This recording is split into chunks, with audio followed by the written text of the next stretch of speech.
Hello Libra, Sun, Moon, Rising and Venus Signs. Kamusta kayo? Sana po ay nasa mabuti kayong kalagayan. Welcome back po sa Star Tarot. Kung bago po kayo dito, welcome din po kayo. And please subscribe, like, share my videos, and leave me a comment po kung naka-resonate kayo. Maraming salamat. For first message po ninyo is for general life. We have Page of Pentacles and this is really beautiful pagdating sa pera, pagdating sa trabaho, career, negosyo.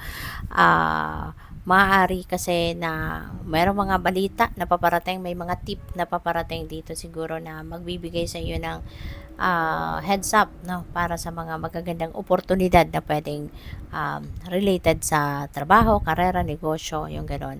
Pwede rin na meron ditong mga nagbebenta, no, may sale of property or baka kayo yung bumibili ng property, so siswertehin din kayo rito, no.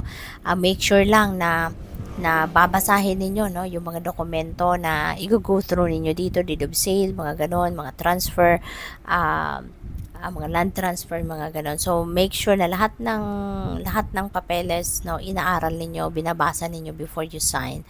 Okay? Meron din ako napipick up dito na baka ang iba sa inyo magsisimula ng bagong business adventure, no, or bagong business venture, sorry.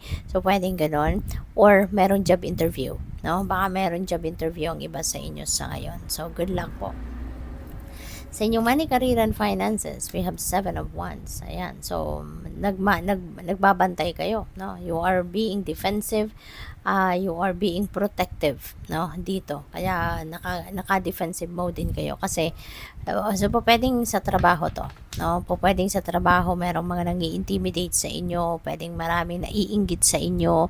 Kaya, kung ano ang meron kayo sa ngayon, maaring gusto nilang kunin yan from you, no? Baka may promotion, no? Baka may promotion na in-award sa inyo and may mga umaalma, may mga kumukontra, may mga nagpo-protesta, no, kung bakit sa inyo napunta, sa inyo na award yung promotion. So pwedeng ganon.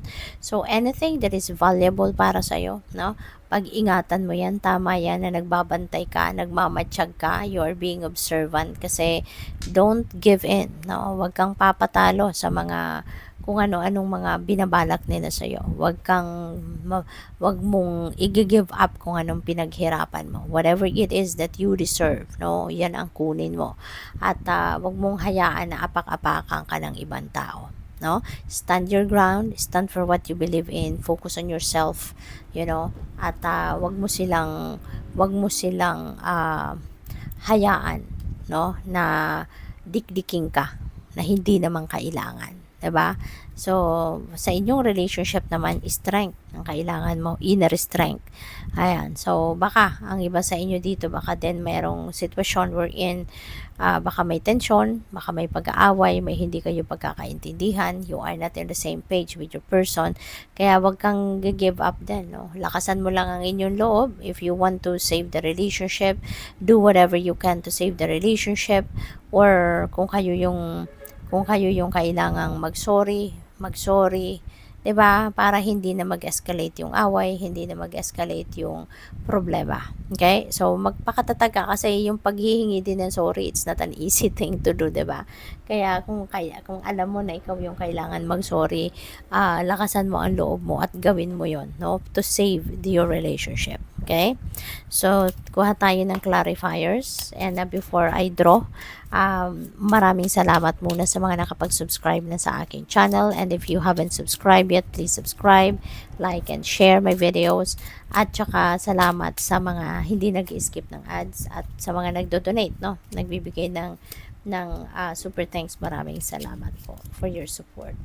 So we have the moon pagdating sa Page of Pentacles. Ayan. So sa lahat ng transactions na to na gagawin ninyo sa ngayon, make sure na makikinig kayo sa inyong intuition. Okay? Pakinggan ninyo maigi ang inyong intuition because it will guide you to the right decisions. It will guide you to the right options, to the right choice. Okay? Kaya wag kayong basta-basta magdedesisyon. Kailangan na pag-isipan ninyong mabuti. Pakinggan ninyo yung guidance sa inyo ng Divine Universe kasi hindi nagkukulang sa inyong pagpapaalala. Hindi nagkukulang sa inyo ang Divine Universe sa pagpapadala ng gabay, no? It's just up to you on how you're going to claim it. Okay? Yung mga gabay na yan. And with the 7 of Wands, meron tayong Tower. So may pagbabago na mangyayari dito. Kaya wag kayong mag-alala. You know? Huwag kayong mag-alala sa mga nangyayari sa buhay ninyo sa ngayon. Just continue to stand your ground and be accepting, be receptive, no, sa kung ano man ang pwedeng mangyari sa buhay ninyo rito kasi merong magbabago, no? And this is a sudden change kasi hindi mo ito napaghandaan, hindi mo ito ginustong pagbabago, but this is the divine universe's way, no, of bringing you to where you need to be. This is the universe's way of aligning you towards your destiny, no, yung pagbabagong ito. Kaya maging handa ka lang before maging ready ka lang physically, mentally, and emotionally, and spiritually. Dapat fit and ready ka lagi.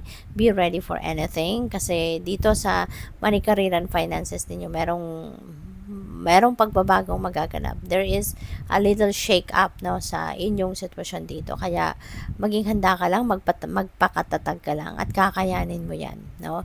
Alalahanin mo na hindi ibibigay ng universe sa inyo ang isang sitwasyon na hindi mo kayang panindigan, hindi mo kayang solusyonan. Okay? Kaya maging matatag ka lang. So, with the strength, we have Page of Wands. Ayan. So, may mga impormasyon dito na dadating sa inyo, may mga insights, information, no, dito na pwedeng magpakilig din naman sa inyo. Kaya maaaring somehow, no, baka magawan mo ng paraan dito or mai-apply mo, no, sa problema ninyo dito ng inyong person yung inspirational na mensahe na matatanggap mo dito, no? Baka ito yung pwedeng mapangiti mo din dahil dito sa mga pangyayaring ito, baka mapangiti mo din yung person mo at baka ito yung muli na magbabalik ng passion ninyo with each other. Baka itong muli, no, yung parang kikiliti sa person ninyong muli at baka magkaayos kayo ng mabilisan, no? So tignan natin kung ano yung inyong final message for Libra.